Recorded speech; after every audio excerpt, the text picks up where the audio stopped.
In the headlines, Gabonese military removes President Bongo, says election lack credibility. Building collapse kills 6, injures others in Borno IDP camp. Medical doctors in Abuja begin 3-day warning strike. Also in the news, Singapore to vote on new president amid rumblings of discontent. Hello there, good afternoon and welcome to the news update on Trust TV. I'm Abdullahi Ahmed.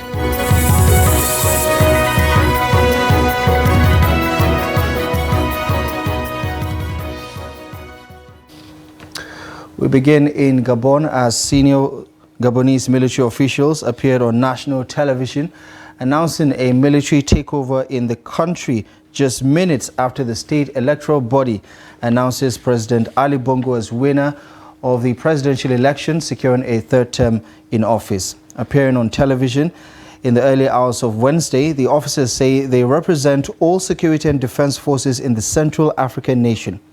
They say the election results were cancelled, all borders closed until further notice, and state institutions dissolved. Loud sounds of gunfire could be heard in the capital, Libreville, according to the Reuters and AFP news agencies reporting after the television appearance. Now, there was no immediate comment from the government of the OPEC member, and there were no immediate reports on the whereabouts of President Ali Bongo, who was last seen in public when he cast his vote on Saturday.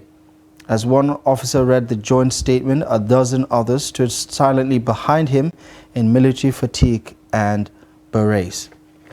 Now, meanwhile, Gabon's President Ali Bongo has called on, quote, friends of Gabon all over the world to make noise as a coup attempt was underway in the West African country, saying he was speaking from detention in his residence. Bongo appeared in a video seated in a chair with a bookshelf behind him. It was his first public appearance since soldiers announced a coup on Wednesday after a televised message where they were, quote, ending his regime. Bongo said he was at his residence and that his wife and son were in different locations. Ondimba, President of Gabon, and I'm to send a message to all the friends that we have all over the world to tell them to make noise, for the people here have arrested me and my family. My son is somewhere, my wife is in another place, and I'm at the residence. Right now, I'm in the residence and nothing is happening. I don't know what's going on. So I'm calling you to make noise, really. I'm thanking you. Thank you. Well, that was ousted President of Gabon, Ali Bongo, in detention following his removal. Well, a little earlier, I spoke with Professor Jude Momodu, Director, Center for Peace and Security Studies at the Modibo Adama University in Yola, on the developments in Gabon. More military takeovers in some African countries. Of course, you know that Gabon is a country that has been ruled by the Bongos for almost more than 50 years now. The Bongo father ruled for 40 years, and the son, that was just toppled yesterday, has been in power since 2009. So there's that anger from the people. Of course, you hear them from those who have been jubilating that they cannot have one family ruling the country. And again, I think the economy is also not too good. So there's a lot of anger in the land. There's a lot of hungry also. And unemployment is also a major factor. So all this conduce together to pave the way for the military takeover. Then against the background of there was an election, although the Bongo was declared as winner of the election, but there were hues and cries that elections were rigged. I said was rigged. So that's another factor. As I said, we should also expect more military takeovers. As long as the African leaders don't fix the issue of governance. There has to be good governance, and they must also know that democracy is what development for the people. Democracy does not mean development in the pockets of the leaders. They must work for the people. Democracy is a tool for providing services to the people. But in the case, what we have had in Africa is that democracy has been serving the selfish need of the leaders. It's already resonating because you see them jubilating and hailing the military for coming to their aid to topple the president that they feel that is very corrupt and has not been able to fix the governance issues they have in the country. So again, it's going the same way. With what we have seen in Mali, happening in Mali, when there was a military takeover, a lot of people came out and supported the juntas. We've also seen the same thing in Burkina Faso and in Niger and before now. So the question we should be asking that why is it that military takeover? You understand? It's resonating among the citizens. It goes to show that the citizens are not happy with the political leaders, and it's because the political leaders are not governing well to be able to make life meaningful, to provide the basic necessities of life, the essential needs of the people. They have not been able to do that, and that's why people are looking at the direction of the military to come to their aid to see whether they can be able to save them from the hardship that the political leaders have caused to the citizens of those countries that have experienced a military takeover. That was Professor Jude Momodu speaking to us a little earlier on the developments around the coup in Gabon. Back here at home, at least 6 people were killed and 3 others injured when a classroom building collapsed in a displaced persons camp in Monguno local government area of Borno State on Monday. Now, it was learned that a classroom sheltering dozens of displaced persons in Monguno camp collapsed on Monday evening, killing 6 persons, while others sustained various degrees of injuries. A member of the civilian JT of Bukar Ali told Daily Trust correspondents that the incident occurred due to a heavy downpour in the area. 3 persons are said to be receiving treatment in the general hospital. Now, Managing Director of Zeberked Limited, Adil Aden Kruta, says the company is developing an industrial park to create 40,000 direct employment, which in turn will create 200 companies. He made this known while fielding questions from journalists during a visit to Trust Media Group head office in Abuja in furtherance of corporate relations between the 2 companies. Kruta also says media collaboration remains key in the industrialization drive of his company. We are developing an industrial park which is going to create 40,000 direct employees. As you know, we are also into the mining sector. We want to diversify our operation into industrialization. So according to this, there will be 200 factories. There will be free zone, railway stations, vocational training centers, support services, and this is going to be a sample project for Nigeria. It's going to be the first industrial park, which we want to also establish in different states, because we know the potential and the market and demand in Nigeria is huge. So according to this, we want to diversify our operations to industrialization. So, sir, when are we going to see this park coming to life, and then where are you going to situate it? So it is in Idu industrial zone. It has been already started. We have finished already the 5 factories right now. We have started to manufacturing also in that sites. Directly as a group of company, we want to establish at least 10-15 factory by ourselves. Also, we want to attract to the foreign investors to come and to invest in Nigeria, to see the opportunities and potential of Nigeria. This is what we are trying to do also. We want to also, reach to at least everywhere through the media. We want to make a collaboration because we want to collaborate and try to add a value together. We cannot do it alone. If we come together, we will add more to this country, because we have potential in this country. More than 200 million population, market. Look at how China become a power, how the other countries becoming a power. So why we are not doing here? There is a lot of opportunity in this country which we can achieve to that stage. Now, the Medical and Dental Consultants Association of Nigeria in the Federal Capital Territory, Abuja, say its members are set to commence a 3-day warning strike. The association says the strike is premised on the retirement letters issued to untenured doctors on grade level 17. In a letter to the FCT minister, the doctors say the strike will commence on Wednesday midnight. The letter was signed by Emmanuel Musa, the association's chairman, and Uko Ikaite, its Secretary General. The consultants say the decision was reached at an emergency Congress meeting.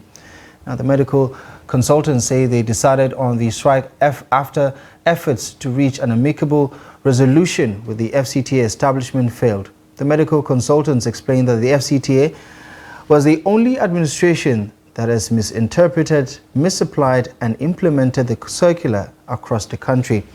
Consultants called for an immediate withdrawal of the compulsory retirement letters to its members.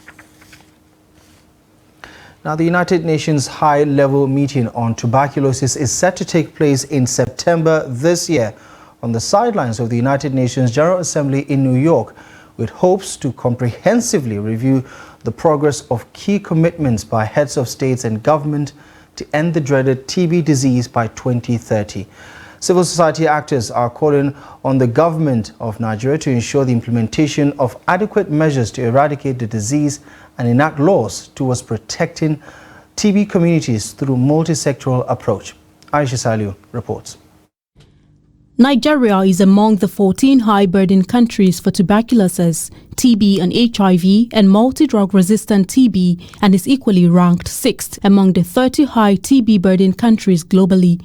Nigeria is also first in Africa, accounting for 80% of the global TB burden, according to statistics. Although the country has a lot of missing cases of tuberculosis and records about 400,000 cases of TB yearly, the WHO 2022 Global Report estimates that 112,000 mortality was recorded in the country. Nigeria, in its fight to eradicate and control the disease, made diagnosis and treatment free across public health facilities within communities, as the disease can be totally cured. In spite of this, there are a number of barriers to tackling the disease effectively. However, stakeholders believe that awareness creation, more funding to address limited access of diagnostics and treatment services, and strengthening community health systems are among measures to be implemented. Stigma and discrimination is part of the reasons why we've not been able to end TB. Because when people do not know that a person on TB treatment can no longer spread the disease, then they continue to stigmatize them. And when that person continues to be stigmatized, then that person is afraid of accessing treatment. And that leads to that person continuing to live within communities, continuing to engage with people that they can now transfer the disease to. We need more resources, again, I reiterate that, more resources invested in TB in the area of research and development of vaccines to fight the disease. There are also calls on the government at national and subnational levels to enact TB legislations that protect the fundamental human rights of TB communities. Their persons are treated differently because they are affected by TB, whether through loss of jobs or through denial of freedom to walk around, to associate, and all of that. And so these rights are violated every day. And the advocacy is that we need to have laws, policies and regulations that speaks against the discrimination. The tension between human rights, and that is the societal rights, and then the right of the individual within the space of TB infection and infection should be such that human rights are respected. That's what we're saying. You see the issue of HIV. We made great strides when we passed the HIV Non-Discrimination Act at federal level and at sub-national levels. And we're saying that the same thing should apply to TB. Stakeholders want government to develop a roadmap for the actualization of the commitments in Nigeria, as was done at the 2018 United Nations High-Level Meeting on TB, in order to end the disease by 2030. Aisha Salihu, Trust TV News, Abuja. This is the news update on Trust TV. Coming up ahead after the break, take a look at the ways people with disabilities are embracing agriculture. More on this and other stories coming up ahead in just a moment.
Welcome back to the news. Here's a reminder of our top stories at this hour. Gabonese military removes President Ali Bongo, saying election lacks credibility. And building collapse kills 6, injures others in Borno IDP camp. The federal government has vowed to complete and inaugurate the abandoned National Library. The Minister of Education, Professor Tahir Mamman, made the pledge during a tour of the edifice in Abuja. Habibat Ajayi has more. In every nation across the globe, to have a well-structured national library with a serene environment is a huge achievement. These national libraries are often well-designed and furnished with all kinds of books, ranging from some of the oldest to the most recent. But this is not the case of the National Library of Nigeria. The edifice has 11 floors and have been abandoned for over 17 years, since it was awarded to Reynolds Construction Companies in 2006 during the administration of former President Olusegun Obasanjo. 17 years ago, the projection was to complete the library within a period of 4 years. But Education Minister Tahir Mamman says this administration is determined to complete it within 21 months. It reminds me of the shame that we are facing, because this project here is too important for Nigeria and the capital of Nigeria to have this project uncompleted for this long, for close to 20 years now. We know the importance of a library, not to talk about a national library. So the decision is that we have a president who does not tolerate sloppiness and uncompleted projects anywhere. He is determined to deliver on what will bring progress and development of this country. And the National Library is one of the major edifices anywhere in the world. So our mandate is that, and this is the outcome of our discussion with the contractors, the consultants, everybody here, that the president is going to commission this project, no matter what it takes. So everybody must buckle up, make all the necessary compromises that have to be done, and come back to site, so that by the time next we come, it is to see this marvelous and huge project and very important project commence, so that sooner than later, the president will be here to commission this very important national monument. It is expected that concerned stakeholders will be contacted for their input on the project to fast-track the completion of the National Library. Habibat Ajayi, Trust TV News, Abuja. Now, stakeholders in agribusiness in Osun State have called on policymakers to review the state's agricultural policies to encourage the participation of women and persons living with disabilities. The call was made against the backdrop of difficulties experienced by smallholder farmers, especially women and persons living with disability across the state. Hamid Oyegbade has the details. 18 years after the agricultural policy of Osun State government was put together, it has evolved as successful administrations in the state built on it.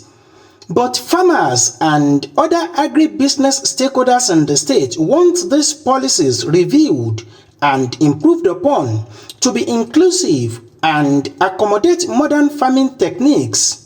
It is possible for a person with disability to go into farming because we are in different cluster group. If we get full support of government, the international donor, the NGOs, with the aids and accessible area like those on wheelchair, they can fry gari. So through this, if government can provide a machine that will special, that if person with disability want to fry his or her own gari, we will not be using maybe charcoal or anything. So we just want anything that will ease our production. Some of the problems facing women in agriculture, whether into production or processing, number one is security. We need an enabling environment where you can go to your farm or your factory without being afraid, or maybe somebody is there to kidnap or to embarrass women. Another thing is the database. We need to know how many of us are into this business. To this end, development partners are supporting stakeholders to reform the agriculture policy of Osun State government. Agriculture policy of the state has been there for the past 18 years. And you must agree with me that a lot of things have happened from 18 years back till now. And so there are new innovations, there are new way of handling farmers, there is new way of planting, so it's a whole review. In fact, it's the development of a new sector policy.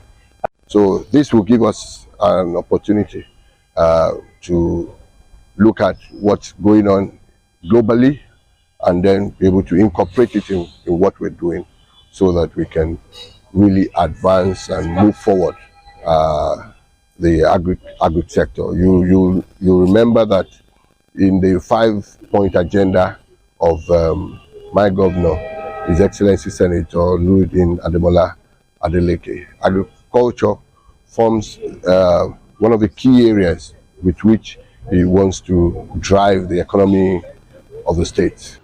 The farmers expressed hope that the reform will enhance inclusive agribusiness in the state.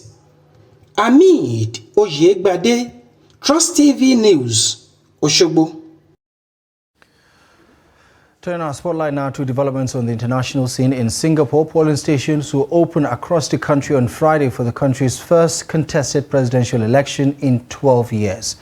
The vote will provide an opportunity to gauge the mood of Singaporeans after a number of rare political scandals in the city-state. Outgoing President Halima Yaakob was the sole candidate for the last election since 6 years ago, with nobody else able to meet the strict criteria Singapore enforces over nominations for the position, which is largely ceremonial and has limited, although potential significant oversight powers. This year, voters will decide between 3 candidates, Taman Shanguramatan and Kok Song, as well as Tan King Lian. All 3 are independent, which is a prerequisite for anyone wanting to be president. A 4th Malaysian-born businessman, George Goh, was deemed ineligible by the body that assesses each candidate against the eligibility criteria. Now, the rules are particularly demanding for those from the private sector, with applicants required to have led a company for 3 years or more with at least 500 million Singapore dollars, which is equivalent to $369 million of shareholders' equity. Goh has heads 5 companies which he claims have a combined shareholders' equity of 1.5 billion Singapore dollars, or roughly 1.1 billion US dollars. And in sports, Manchester United defender Raphael Varane will miss a few weeks with injury which he sustained against Nottingham Forest. Varane was forced off at halftime in Saturday's 3-2 victory over Nottingham Forest at Old Trafford. Club sources have played down suggestions he could miss as many as 6 weeks, and note the forthcoming international break will limit the number of matches he is absent for. His absence puts a great spotlight on the future of Harry Maguire. It has been felt the England international could still move before Friday's transfer deadline, despite turning down an offer from West Ham earlier this month. Now, that would seem to be less likely now, with Lisandro Martinez, Victor Lindelof and Maguire left as Erik ten Hag's only senior central defenders. It is almost certain to mean former Manchester United defender Johnny Evans turns his currently temporary contract into a permanent one. Apologies for the use of the picture of Luke Shaw there. It's supposed to read Harry Maguire. But in other sports news, Megan Rapinoe will play her final match for the United States in a friendly against South Africa on September 24th. Rapinoe has played in 4 World Cups for the United States, winning the 2015 and 2019 editions. Prior to the 2023 World Cup, she confirmed plans to retire from the National Women's Soccer League season, which ends in November. The 2019 Ballon d'Or winner has made 203 appearances for the USA, scoring 63 goals, and also helped her country win gold at the 2012 Olympics in London. The 38-year-old was one of 3 American players to miss a penalty when they were knocked out of the 2023 Women's World Cup by Sweden in the last group of 16, which was thought to have been her final international appearance. But the USA will now play South Africa in 2 friendlies on September 21st and 24th, the second of which will take place at the Soldier Field in Chicago and is being billed as Rapinoe's farewell game. The forward is scheduled to sign off her professional career on October 15 when the Women's Soccer League side All Reign play their final game of the season at Chicago Red Stars. Well, that's it. You're up to date with the latest news stories at this hour. Thank you most kindly for joining us. As always, follow us across our social media platform for more content and visit www.trusttv.com for more news. My name is Abdullahi Ahmed. Thank you for watching.